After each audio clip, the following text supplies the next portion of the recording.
السلام عليكم ورحمة الله وبركاته. فضلا كسودو channelka haddii aad nagu cusub tahay subscribe noo saar adigoo mahadsan daawasho wanaagsan. Shiine oo ah nin aad u xiiseeya dhaantooyinka uu calaante uu soo qaado iyo guud ahaan dhaantooyinkaba ayaan la kulanay waxaana la yeelanay waraysigan daawasho wanaagsan.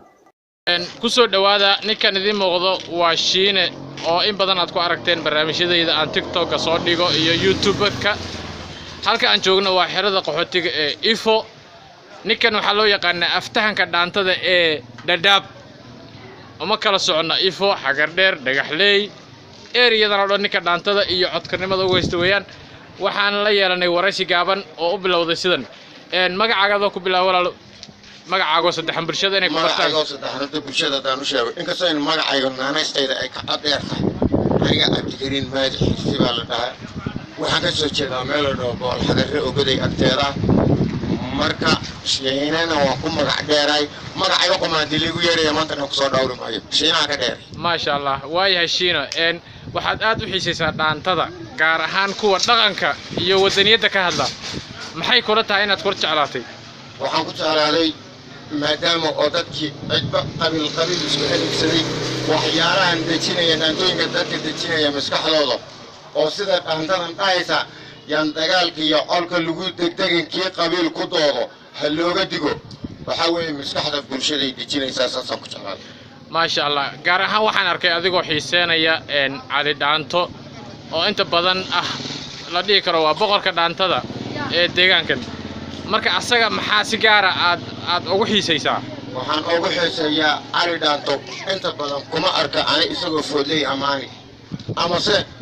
aan ka dambeeyo haween iyo xanaad mil aroosanahay waxa isagoo amaani ma arko wuxuu ka sheekeeyaa wadanka iyo wixii maartay dadka maskaxdooda dhiliid ka dhiraa qabiilka wixii maskaxda dadka dhiliid ka dhiraa qabiilku ninkan aad uga hadla maxaan marka xigta waxaan rabaa asaga maxaad ka codsan lahayd in haddii uu gaadho videogan in uu kugu caawiyo ama aad kula talin lahayd inuu ku soo daro murtidiisa iyo dhaantooyinkiisa horta midda koobaad waxaan kula talin lahaa xaggiisa dhaantadan sidoo u wado inuu u wado laakiin heerkan gabdhaha silsiladan waxaan leeyahay gabdhaha iyo fulaydi iyo nimanka ay jawaab iyo codsi ceshanayaan una dhaxgelin marka tan kale qalabka ha iga soo caawiyo Master Ali anigu aad baan u go'doona yaa nimeriyaal iyo waxaan ku wareegaystaa samaacad boqolka shilin aan kala baxaa marka hadaan mar qalabkayga caawin lahaa anaba kor u soo qaadi lahaa isaga iyo anigaba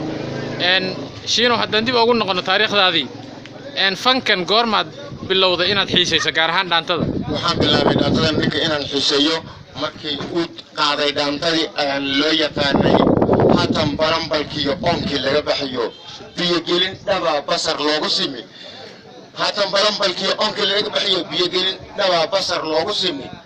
dhaantada maalinku qaaday baan ninkan la jaan qaaday waa hagaag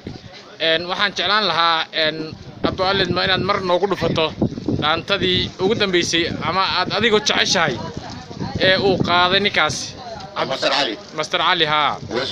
waan ka xumaay waxaan ka cudur gaaranayaa dhaantadii uu qaaday ninkan ma soo gelin karo maadaama ay tahay copyright ay lahayd oo xuquuqda xagga musiga ama heesta ay adag tahay in aan soo gelino waan ka jaray marka aad u mahadsantiin fadlan gaarsiiya siina sheer gareey aad u mahadsantiin